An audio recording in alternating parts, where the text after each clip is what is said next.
আসসালামু আলাইকুম, সবাই কেমন আছেন? চলে আসলাম সুন্দর একটা ভিডিও নিয়ে।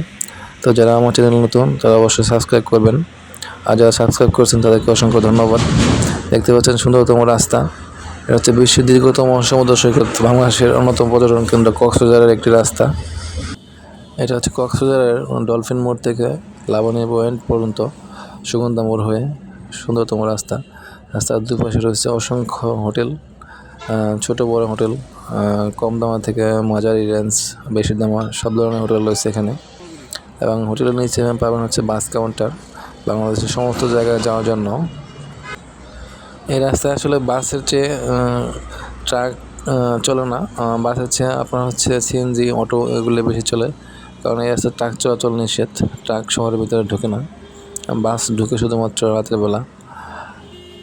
তো এক স্থান থেকে এক স্থানে যাওয়ার জন্য আপনার হচ্ছে সিএনজি কিংবা অটোই হচ্ছে ভরসা।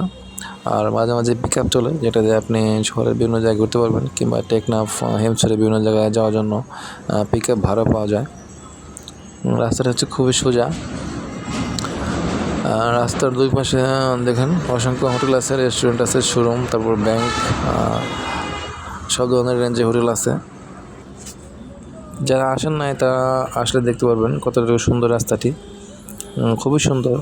তবে এই রাস্তা যদি অটো কিংবা সিএনজিতে ওঠেন অবশ্যই ভাড়া মিটিয়ে নেবেন, কারণ এই এলাকার যারা অটো চালায় তারা খুবই চালাক, মানুষকে ঠকানোর জন্য খুব বুদ্ধি লাগায় তারা। তো আমি এখন যাচ্ছি যেদিকে, এটা হচ্ছে দক্ষিণ দিকে যাচ্ছি। বাম দিকে হচ্ছে আপনার 100 মিটার কিংবা 200 মিটার গেলে হচ্ছে সমুদ্র সৈকত। সুগন্ধা মোড় পার হয়ে আসছি, সামনে হচ্ছে লাবণী পয়েন্ট। ওখানে হচ্ছে আপনার একটু ভাড়া কম হোটেলগুলোতে। সুগন্ধা মোড়ে হচ্ছে মাঝারি রেঞ্জের, আর কলাতলে হচ্ছে যেখান থেকে শুরু করছি ওটা হচ্ছে একটু ভাড়া বেশি। তো যারা কক্সবাজার আসবেন, যাদের বাজেট একটু কম, তারা সুগন্ধা পয়েন্টে বিভিন্ন হোটেল ভাড়া করতে পারেন। তবে অবশ্যই আসার আগে হোটেল বুকিং করে আসবেন, নাহলে আপনি ঝামেলায় পোহাতে হবে, দাঁড়ায় ঘুরতে হবে কোন হোটেল কোথায় কী আছে এরকম আর কি। তবে রাস্তাঘাটে টুকাই পার্টি থাকে, যেগুলো ছোটো ছোটো বাচ্চারা, এদের থেকে সাবধান থাকবেন, পকেট মার থেকে সাবধান থাকবেন। যে কোনো সময় আপনার ছিনতাই হতে পারে, ছিনতাইকারীরা সবসময় ঘোরাফেরা করে।